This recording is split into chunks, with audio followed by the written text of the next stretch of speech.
આપણા દરેકના જીવનમાં જરૂર છે એક એવા વ્યક્તિની જે આપણને કર્તવ્યનિષ્ઠા અને મોહ વચ્ચે સાચો માર્ગ બતાવે. મહાભારતના યુદ્ધમાં અર્જુન જ્યારે મોહવશ થઈને બળ રહિત અને હિંમત વિનાની વાતો કરે છે ત્યારે ભગવાન શ્રી કૃષ્ણ તેને કહે છે, નૈત ત્વયિ ઉપપદ્યતે, હે અર્જુન, આ તને ન શોભે. આપણા દરેકના જીવનમાં પણ આવા તો ઘણા પ્રસંગો આવે છે જ્યારે આપણે કર્તવ્યનિષ્ઠા અને મોહ વચ્ચે કન્ફ્યુઝ થઈ જઈએ છીએ. ત્યારે અવળે રસ્તે જનાર આપણને કોઈક રોકનાર હોવું જોઈએ જે આપણને કહે, નૈત ત્વયિ ઉપપદ્યતે, આ તને ન શોભે. પોલીસ જ જ્યારે ગુનાહિત પ્રવૃત્તિઓમાં સંડોવાય ત્યારે તેને કોઈ કહેનાર મળવું જોઈએ, નૈત ત્વયિ ઉપપદ્યતે, આ તને ન શોભે.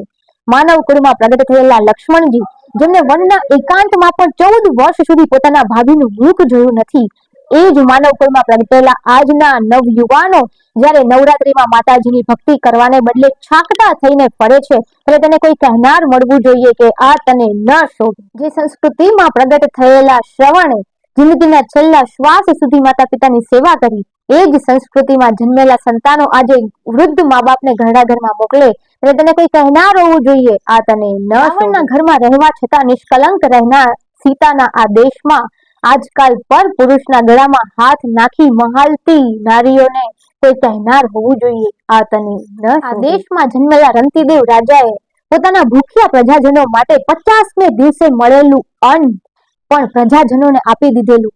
એ દેશના રાજનેતાઓ જ્યારે ભ્રષ્ટાચાર કરે, મોટા કૌભાંડો કરે ત્યારે તેને કોઈ કહેનાર જોઈએ, આ તમને ન શોભે. પૂજ્ય પ્રમુખ સ્વામી મહારાજે તળાજાના ઋષુભાને આ જ કહેલું, બાપુ, તમને આ શોભે નહીં. આ એક જ વાક્યે અથંગ વ્યસની અને હેરાનગતિની બધી રીતે પૂરા એવા ઋષુભા વાળા પોતે અદના ભક્ત બની ગયા. તો આપણા જીવનમાં પણ જ્યારે આપણે નબળી વાતો કરીએ, દુરાચારીની વાતો કરીએ કે સફળતા માટેના શોર્ટકટ શોધતા હોઈએ, ત્યારે આપણા જીવનમાં પણ કોઈ એવા વ્યક્તિને મિત્ર બનાવો જે આપણને રોકે, જે આપણને અટકાવે અને જે આપણને કહે કે આ તને ન શોભે. અને જો કોઈ આપણા જીવનમાં એવા વ્યક્તિઓ હોય જે આપણને આપણા ખરાબ વાણી વર્તન કે વિચાર બાબતે રોકતા હોય, અટકાવતા હોય, તો તેનો આપણે આભાર વ્યક્ત કરીએ.